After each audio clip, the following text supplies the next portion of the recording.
안녕하세요. 오늘도 사연살롱을 찾아주셔서 감사합니다. 결혼 11년차 여성입니다. 안에서 새는 바가지 밖에서도 샌다고 하죠. 저희 시댁의 문제거리인 시동생은 집에서만 사고를 치는 게 아니었어요. 밖에서도 마찬가지로 엉망진창이었거든요. 이런 시동생이 결혼을 한다고 해서 기쁨 반 걱정 반이었어요. 눈앞에서 문제거리가 사라지는 건 좋았지만 결혼한 후에는 또 어떤 사고를 칠지 내심 걱정이 됐거든요. 그런데 아니나 다를까 결혼식도 올리기 전에 사고를 쳤지 뭡니까? 정말이지 내 친동생이었다면 두들겨 패서라도 버릇을 고쳐놨을 거예요. 집안 망신 그만 시키게 말이죠. 사람은 고쳐 쓰는 게 아니라고 하더니 어떻게 된 게 30이 넘어서도 그 모양인지 모르겠습니다. 형수가 돼서는 시동생 허물을 공개적으로 드러내는 게 그리 유쾌한 일은 아니지만 이 채널에서 사연을 듣는 여성분들이 앞으로 이런 남자는 절대 만나지 말라는 의미로 예방차 사연을 보냅니다. 남편과 제가 처음 만난 건 초등학생 때였지만 서로 대화를 나눠본 건 고등학교 1학년 때가 처음이었어요. 우리는 같은 동네에서 나고 자라서 초등학교, 중학교를 같이 나왔고 비록 고등학교는 달랐지만 같은 학원에서 다시 만나게 되었거든요. 남편은 전형적인 범생이 타입의 학생이었어요. 공부도 잘하고 책임감이 강해서 선생님들이 무척 예뻐하는 스타일이었죠. 저는 교실에 있어도 있는지 없는지 티도 안 나는 평범한 여학생이었고요. 특히나 남편은 제가 봐도 정말 잘생겼어요. 학창시절에는 어지간한 아이돌 멤버보다 더 눈에 띄는 외모였거든요. 그러니 여학생들이 얼마나 좋아했겠어요? 쉬는 시간이 되면 남편네 반 앞에는 여학생들이 늘 몰려 있었어요. 어떻게 남편이랑 눈이라도 한번 마주칠까 해서 할 일도 없이 교실 앞에서 서성대고 있었던 거죠. 당시에 저도 남편한테 관심이 있긴 했지만 그 많은 여학생들을 물리치고 남편을 차지할 자신이 없어서 늘 마음속으로만 남편을 바라보고 있었어요. 저는 얼굴이 예쁜 것도 아니고 공부를 잘하는 것도 아닌데다 그렇다고 체육이나 예능 계통에 소질이 있는 것도 아니어서 앞에 나선다 해도 눈에 띄지 않을 게 뻔했거든요. 그래서 지레 포기했던 거였죠. 그랬기 때문에 고등학생이 되어서 남편을 학원에서 다시 보게 됐을 때 얼마나 기뻤는지 몰라요. 고등학교에 진학하면서 학교가 달라졌기 때문에 그동안 남편과는 마주칠 일이 없었거든요. 그런데 이제는 매일같이 남편을 볼 수 있게 됐으니 완전 땡 잡은 기분이었죠. 덕분에 학원 수업을 단 한 번도 빼먹은 적이 없어요. 학교 수업보다 학원 수업을 더 열심히 들었던 것 같네요. 하지만 좋은 것만 있었던 건 아니에요. 학교 교실과는 달리 학원 교실의 정원은 기껏해야 15명 내외여서 사실 조금 걱정이 됐어요. 제가 공부에 소질이 없다는 걸 남편이 알아챌까봐 두려웠거든요. 그래서 난생 처음 코피를 쏟아가며 공부를 했어요. 남편만큼 잘할 수는 없겠지만 그래도 제 성적이 남편한테 알려졌을 때 창피하지 않을 정도는 되고 싶었거든요. 결과적으로는 그 덕분에 제 성적이 많이 올랐어요. 부모님께서는 제가 다니는 학원 선생님이 잘 가르쳐서 성적이 오른 거라고 생각하셨지만 실상은 아니었어요. 제 성적이 오른 결정적인 이유는 다름 아닌 남편이었거든요. 아니, 남편에게 창피당하기 싫어서 했던 스스로의 노력 덕분이라고 해야겠네요. 같은 학원을 다니긴 했지만 그렇다고 쉽게 말을 걸어볼 수는 없었어요. 공감대가 아무것도 없었으니까요. 더군다나 남편은 모든 학생들이 다 알 정도로 유명한 학생이었지만 저는 그렇지 않았잖아요. 분명히 남편이 저를 모를 거라고 생각했어요. 그래서 섣불리 말을 걸 생각도 하지 못했죠. 그런데 기회는 예기치 않은 순간에 찾아온다고 고등학교 1학년 중간고사를 앞둔 어느 날 남편이 먼저 제게 말을 걸어주었지 뭐예요. 중요한 얘기는 아니었고 화이트가 있냐는 물음이었어요. 볼펜으로 쓴 필기를 지우려고 했던가 봐요.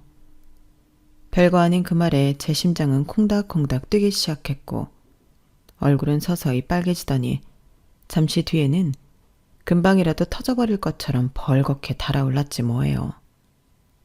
그게 너무 창피해서 고개도 못 들고 화이트만 손으로 쭉 뻗어서 내밀었어요. 그랬더니 남편이 그러더라고요. 어디 아프니? 얼굴이 빨개졌는데 혹시 감기 걸린 거 아니야? 나한테 감기약 있는데 하나 줄까? 한방감기약이라서 졸리지도 않고 괜찮거든. 시험도 얼마 안 남았는데 컨디션 조절해야지. 그러더니 자기 가방 앞쪽에 있는 작은 주머니를 열어서 감기약 한 봉지를 꺼내주었어요. 그리고는 휑하니 밖으로 나가버리더라고요. 어찌나 빨리 나가버리던지 고맙다는 인사도 할 겨를이 없었어요. 그렇게 몇 분쯤 지났을까요? 남편이 손에 생수 한 병을 들고 들어오더라고요. 그리고는 제게 내밀었어요. 자, 이걸로 약 먹어. 순간 머릿속이 하얘지면서 아무 말도 생각이 안 나더라고요. 고맙다는 말을 해야겠는데 너무 얼떨떨하고 가슴이 설레서 어쩔 줄 몰랐지 뭐예요. 그동안 남편을 먼발치에서만 바라봤을 뿐 제대로 대화도 나눠보지 못했기 때문에 남편이 어떤 성격인지 몰랐거든요. 그런데 이렇게 스윗할 줄이야. 안 그래도 좋은데 더 푹 빠져버렸지 뭐예요. 그래서 어떻게 됐냐고요? 감기는 걸린 적도 없는 저였지만 남편이 그렇게까지 정성스레 건네준 약과 물을 그냥 두고만 있을 순 없어서 남편이 보는 앞에서 약을 먹어버렸어요. 다행히 별 탈은 없었지만요. 그리고 그 다음날 남편은 또 제게 말을 걸어 주었어요. 감기는 다 나았니? 애초에 감기에 걸린 적도 없던 저는 수줍게 고개를 끄덕이며 덕분에 나았다고 거짓말을 했어요. 왜 그런 말이 있잖아요. 처음 한 번이 어렵지 그 다음은 쉽다고요. 한 번 말을 터놔서 그런지 이후에는 남편과 대화하는 게 전처럼 그렇게 어렵지만은 않더라고요. 그러다 어느 순간부터 같이 편의점에 가서 라면을 사 먹기도 하고 집에 가는 길에 같이 걸어가기도 했어요. 그러면서 자연스럽게 서로의 집안 얘기도 하게 됐는데 그때 처음 시동생에 대한 얘기를 들을 수 있었어요. 남편과는 달리 공부에는 관심이 없고 툭하면 싸움질을 하고 다니는 모양이더라고요. 그러는 바람에 정학도 2번이나 받은 적이 있다고 했어요. 남편은 그런 동생이 이해가 안 가는 모양이었어요. 그래서 제가 그랬죠. 그럼 네가 동생을 혼 좀 내봐. 정신 차리게 말이야.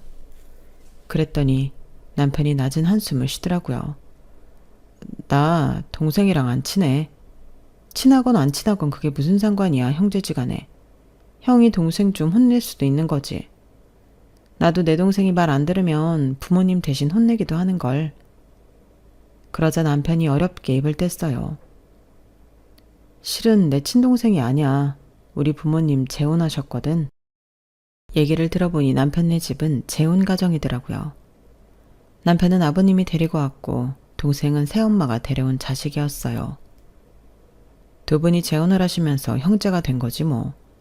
아무래도 친동생이 아니다 보니까 내가 한마디 하는 게 좀 어렵더라고. 말을 해도 듣지도 않고. 그때 처음 남편의 가정사를 알게 되었어요. 그리고 또 한 가지 몰랐던 사실도 알게 되었어요. 난 어릴 때부터 항상 부모님이 싸우는 모습만 보고 자랐어. 원인은 바로 나였지. 엄마는 나 때문에 인생을 망쳤다고 하셨거든. 나를 낳느라 유학도 포기하고 아빠랑 결혼해야 했다고 말이야. 그러다 내가 초등학교에 들어갈 무렵에 부모님이 이혼하셨어. 그때부터 아빠랑 둘이 살았고 집안 살림을 돌봐주시는 도우미 아주머니가 있긴 했지만 엄마의 빈자리를 대신할 수는 없었어. 나를 돌봐줄 사람은 없었으니까. 그 무렵이었을 거야, 너희 가족을 본 게. 사거리 근처에서 너희 부모님이 치킨집을 하셨었잖아. 내가 다니던 학원이 그 건물 3층에 있어서 자주 가게 앞을 지나곤 했는데 그때마다 너랑 너희 부모님이 보이더라고. 누가 봐도 단란한 가정 같았어. 내가 꿈꾸던 행복한 가정 말이야. 그래서 너희 부모님 치킨집을 지날 때마다 눈길이 갔어. 부러웠거든. 그러다 고등학생이 되고 학원에서 너를 다시 만나게 됐을 때 얼마나 반가웠나 몰라. 괜히 말 한마디 걸어보고 싶어서 며칠을 준비했다니까? 솔직히 저는 남편이 저를 모르고 있었다고 생각했어요. 우리가 비록 초중학교 동창이긴 해도 같은 반이 된 적도 없고 얘기를 나눠본 적도 없었으니까요. 남편이야 워낙 유명한 애였지만 저는 그렇지도 않았고요. 그런데 초등학생 때부터 저를 알고 있었다니 신기하면서 한편으로는 기분이 좋더라고요. 남편은 치킨집을 하던 시절에 저희 가정이 화목해 보여서 부러웠다고 했지만 사실 그 당시 저희 집은 그리 좋은 상황이 아니었어요. 회사원으로 살던 아빠가 갑자기 회사에서 정리해고를 당하면서 궁여지책으로 했던 게 치킨집이었거든요. 장사 경험이 없는 상태에서 시작한 치킨집이 잘 될 리가 없었어요. 예나 요즘이나 사람들이 회사에서 잘리면 치킨집이나 할까? 라는 말을 하잖아요. 그만큼 서울 시내에 치킨집은 우후죽순으로 늘어갔고 서로 제 살 깎아먹기를 하면서 경쟁을 해야 했어요. 그건 저희 집도 마찬가지였죠. 호기롭게 시작했던 치킨집은 3년을 버티지 못하고 폐업하게 되었어요. 돈을 번 것보다 잃은 게 더 많았지만 그래도 다행이라고 할 수 있는 건 아빠가 치킨집을 하면서 알게 된 인연 덕에 재취업을 했다는 거였어요. 저희 가게 단골 손님이 추천을 해주셔서 아빠는 다시 직장 생활을 하게 되었어요. 이전에 다니던 회사만큼 규모가 큰 곳은 아니었지만 그래도 같이 일하는 동료분들도 다들 좋은 분들이고 사장님도 저희 아빠 능력을 인정해 주시는 분이라서 전보다 훨씬 회사 생활을 즐기게 되셨어요. 지난 3년간 장사를 하면서 자영업이 얼마나 힘든 일인지 뼈저리게 느끼셨거든요. 언젠가 아빠가 그러시는데 사람을 상대하는 게 육체 노동보다 훨씬 힘들다는 걸 그때 뼈저리게 느끼셨다고 하더군요. 오죽하면 옛말에 장사꾼 똥은 개도 안 먹는다고 했겠어요. 아무튼 아빠는 그 경험 덕분에 회사원으로 월급 받으며 사는 인생이 얼마나 행복한지를 알게 되셨고 재취업한 회사에서는 이전과 달리 즐겁게 직장 생활을 이어가셨어요. 치킨집을 치운 뒤 엄마는 친구분이 하는 도시락집에서 파트 알바를 하셨어요. 저랑 동생들이 학교에 간 사이에 할 수 있는 일이라서 돈은 별로 안 돼도 시간에 구애받지 않고 일할 수 있어서 좋아하셨죠. 부모님께서 안팎으로 열심히 일하신 덕분에 우리 집은 먹고 사는 걱정은 없었지만 그렇다고 넉넉한 집은 아니었어요. 그래도 남편 말대로 집안이 화목했던 건 사실이에요. 돈이 없어서 불편한 건 있어도 불행하진 않았거든요. 하지만 남편네 집은 그 반대였던가 봐요. 저희 아버님은 성형외과 의사시고 새 어머님은 영어학원 원장님이셔서 경제력은 상당히 좋은 편이었지만 가족들이 한 자리에서 앉아 식사하는 일이 없을 만큼 화목함이란 찾아볼 수 없었어요. 학교에서 부모 상담이 있을 때도 시부모님은 밑에 부하 직원을 시켜서 보내실 정도였어요. 애들은 내가 범생이라고 그러는데 나로서는 그럴 수밖에 없었어. 내가 사고를 쳐도 부모님은 학교에 와주시지 않았을 거고 사고뭉치를 눈밖에 던져놓듯 유학을 떠나라고 하셨을 테니까. 실제로 내 동생은 그런 이유로 중학생 시절부터 미국으로 보내졌어. 물론 거기서도 사고를 쳐서 결국 다시 한국으로 돌아오게 되었지만 말이야. 내가 사고를 치면 언제고 나도 밖으로 보내질 거야. 우리 부모님은 그런 분들이니까. 제가 보기에 남편은 부족함 없이 다 가진 사람 같았는데 그게 아니었더라고요. 누구에게나 결핍이 있는 것처럼 남편에겐 행복한 가정이 필요했어요. 따지고 보면 여러 가지로 극과 극인 남편과 제가 가까워진 것도 바로 남편의 이런 결핍 때문이었는지도 모르겠네요. 그런 게 아니었다면 남편이 저한테 먼저 말을 걸어줄 이유가 없었을 테니까요. 뭐 어쨌든 간에 서로 다른 환경에 끌려 인연이 된 우리 부부는 고등학교를 졸업하고 서로 각기 다른 대학에 진학하고도 여전히 절친으로 지낼 수 있었어요. 대외적으로는 남사친, 여사친이라고는 했지만 애초에 저는 남편을 이성으로 바라보고 있었기 때문에 그 이상의 관계가 되기를 내심 바랐어요. 말로는 남편한테 넌 여자친구도 안 사귀냐고 소개팅이라도 나가보라고 했지만 만약 남편이 제 말을 따랐다면 아주 전전긍긍했을 거예요. 성적이 달라서 남편과 같은 대학에 못 들어간 게 천추의 한처럼 느끼던 저였으니까요. 어떻게든 남편 곁에 붙어 있으려고 나름 발악을 했고 그러면서도 남편한테는 그런 마음을 들키지 않으려고 노력했어요. 그런데 제 딴엔 제 마음을 잘 감추고 있다고 생각했었는데 그게 남편 눈에는 다 보였던가 봐요. 남편이 군생활을 하던 무렵 제가 수시로 면회를 가곤 했었는데 그때 그런 말을 한 적이 있었어요. 한상준, 넌 면회 와줄 여자친구도 하나 없냐? 어떻게 된 게 나 말고는 면회 오는 사람이 없냐?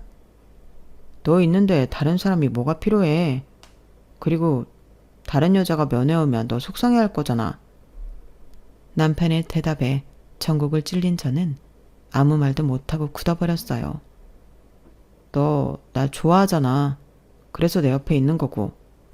야, 내가 언제 널 좋아한다고 그러냐? 난 그냥 그 나이 되도록 여자친구 하나 못 사귀는 네가 불쌍해서 같이 놀아주는 거라고. 고마운 줄이나 알아. 말은 그렇게 했지만 이미 남편이 내 속을 꿰뚫어보고 있다는 걸 알고 있었어요. 그래서 그 후로 한 달이나 면회를 안 갔더니 휴가 나온 남편이 직접 저를 찾아왔더라고요. 제가 다니는 학교로요. 군복 차림으로 강의실까지 찾아온 남편은 다짜고짜 제 손에 반지를 끼워주었어요. 제대하고 멋지게 프로포즈 하려고 했는데 조바심이 나서 안 되겠더라고. 그래서 일단 이거라도 걸어놔야겠어. 일종의 족쇄처럼. 치, 웃기고 있네. 군발이 주제에 어디서 잘난 척이야. 말은 그렇게 했지만 속으로는 날아갈 것처럼 기뻤어요. 아주 어릴 때부터 멀리서 바라보며 속으로 사랑을 키워왔으니 왜 아니겠어요? 지금은 볼품없는 실반지지만 제대하면 아르바이트해서 좋은 반지로 바꿔줄게. 그래도 다혜 네가 오해할까봐 하는 말인데 너만 나 좋아했던 거 아니야. 나도 오래전부터 널 좋아했으니까. 그러니까 나 제대할 때까지 남자 근처에도 가지 마. 탈영병 발생하는 일 만들지 말고 내가 신겨준 고무신 신고 기다려달라고. 알았지? 약식 프로포즈 이후 4년 뒤 우리가 결혼을 하게 됐을 때 중학교 동창들은 꽤나 놀랐어요.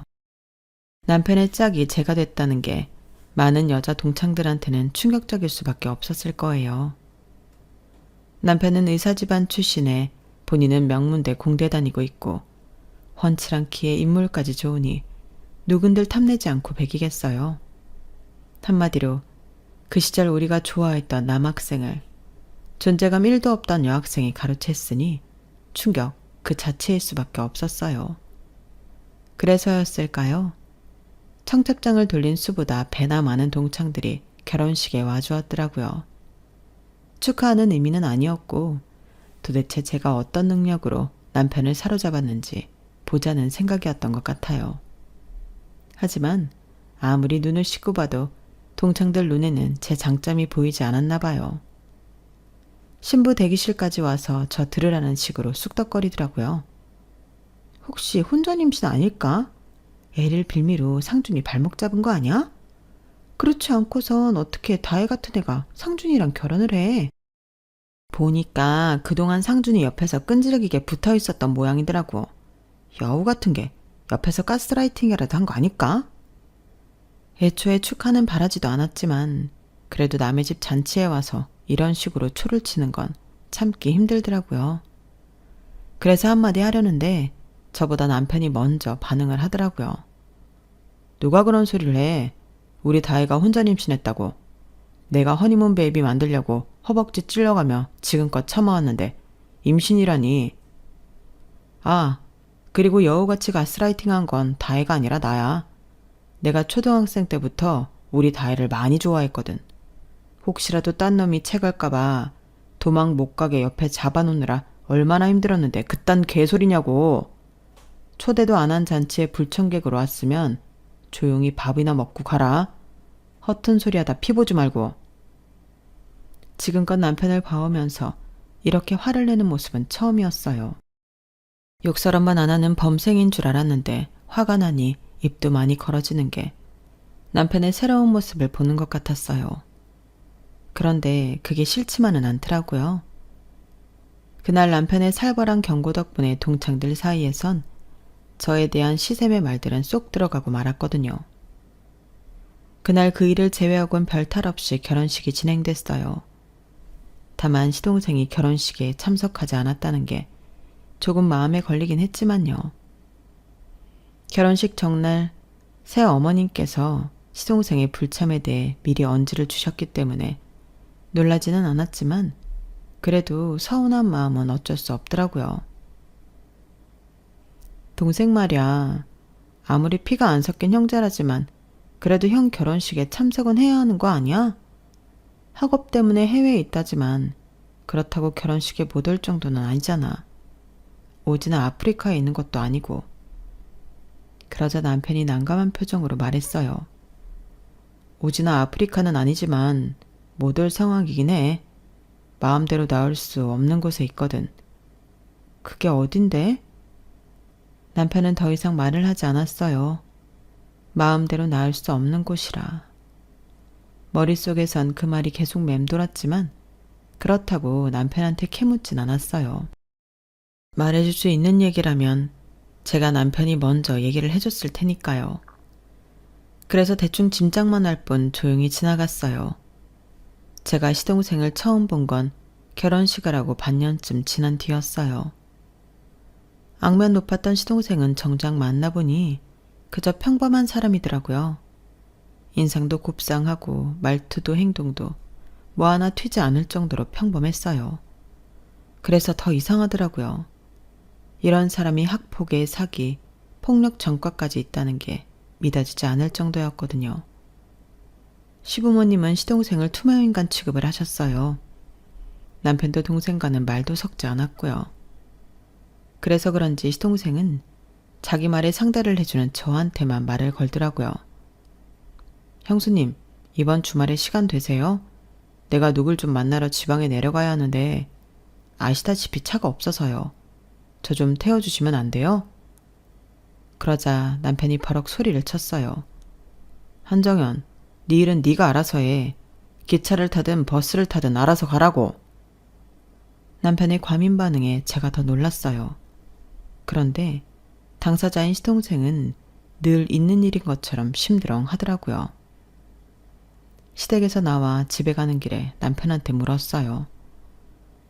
자기야, 아까 도련님한테 너무 심했던 거 아니야? 그리 무리한 부탁도 아닌데 좋게 말할 수도 있었잖아. 그러자 남편이 한숨을 쉬며 그러더라고요. 앞으로도 그 자식이 뭘 부탁하든 거절해. 한번 들어주면 끝없이 달라붙을 테니까. 그래도 동생인데 너무한 거 아니야? 아버님도 그렇고 어머님도 당신도 다들 상대를 안 해주니까 나한테 부탁한 거잖아. 다른 사람들은 몰라도 가족들은 그러면 안 되잖아. 그러지 말고 주말에 나랑 같이 도련님 태워주자. 남편은 몇 번이나 거절을 했지만 결국 제 뜻을 따라주었어요. 그 주 주말 시동생을 태우고 고속도로를 달리는데 시동생이 코인이며 주식 얘기를 쉴 새 없이 떠들어댔어요. 저는 관심 없는 분야라서 알지도 못하기 때문에 그저 추임새에 가까운 대꾸나 해주었어요. 남편은 당연히 묵묵부답이었고요. 그렇게 2시간 가까이 거의 혼자 떠들던 시동생은 목적지에 도착하자 자기는 며칠 이곳에 머물 거라며 먼저 돌아가라고 했어요. 말로는 친구 집에서 지낼 거라고 하는데 그건 알 수 없는 일이죠. 그런데 이날의 일이 나중에 엄청난 결과로 돌아올 줄 누가 알았겠어요. 우리가 결혼하고 4년이 지났을 즈음 시아버지가 갑자기 세상을 떠나셨어요. 의사인 시아버지는 정작 자신 몸은 챙기지 못하셨던 거예요. 그런데 아버님이 돌아가시자마자 집안에 많은 변화가 생겼지 뭐예요. 그중 가장 큰 변화는 제 남편을 대하는 새 어머니의 태도였어요. 아버님이 살아계실 때와 달리 거리를 두면서 사소한 말에도 가시돋친 말을 쏟아내시더라고요. 특히 돈 문제에 대해서는 과민할 정도였어요. 제가 둘째 임신을 하자 조금 더 큰 아파트로 옮기려던 남편은 아버님이 생전에 제 남편한테 주시겠다고 했던 용인 땅을 처분하려고 했어요. 그걸 팔아서 집 넓혀가는데 보태려고요. 그랬더니 새어머님이 반대를 하시지 뭐예요. 예, 그 땅을 왜 네 맘대로 팔겠다는 거니? 내 허락도 없이? 엄마도 아시잖아요. 그 땅은 다혜가 연우 출산했을 때 아빠가 출산 선물로 주셨다는 걸요. 그땐 저희가 세금 문제를 감당하기 힘들어서 나중에 하겠다고 했었잖아요. 글쎄다, 나는 기억이 안 나는구나. 암튼 그 땅은 내가 쓸 일이 있어서 정리할 생각이니까 그런 줄 알아라. 갑자기 말을 바꾸는 시어머니 통에 순간 화가 났어요. 그래서 저도 끼어들 수밖에 없었죠.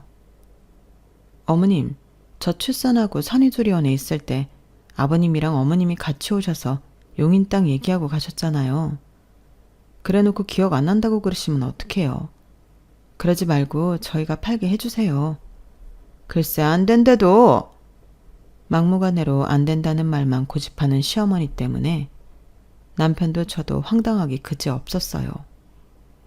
그런데 어머님이 이렇게 나오는 데는 이유가 있더라고요.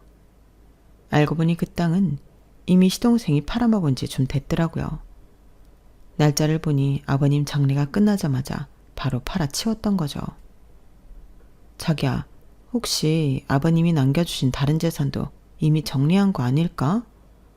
뭐 급한 일이 있다고 아버님 장례 끝나자마자 땅부터 팔아? 혹시 모르니까 한번 알아봐. 차라리 아버님이 유언장이라도 남겨두셨으면 좋으련만.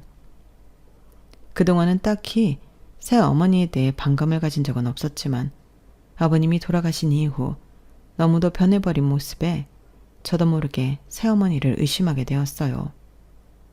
손 놓고 있다간 아버님이 남기신 유산을 하나도 지키지 못할 것 같다는 불안감도 들었고요. 그래서 인터넷을 통해 무료 변호사 상담을 했어요. 그랬더니 이런 경우 아버님의 생전 유산이 어느 정도 있었는지 확인부터 하는 게 먼저라고 하더라고요. 안심상속 원스톱 서비스, 상속인 금융거래 조회 서비스 등을 이용해서 재산 규모를 파악한 뒤에 유류분 청구 소송을 진행해 보라고요. 그래서 아버님의 생전 재산을 알아봤는데 의외의 결과가 나오는 거예요. 그동안 새어머니의 소유인 줄 알았던 학원도 그렇고 집도 그렇고 그 밖의 모든 재산이 전부 아버님 명이었어요.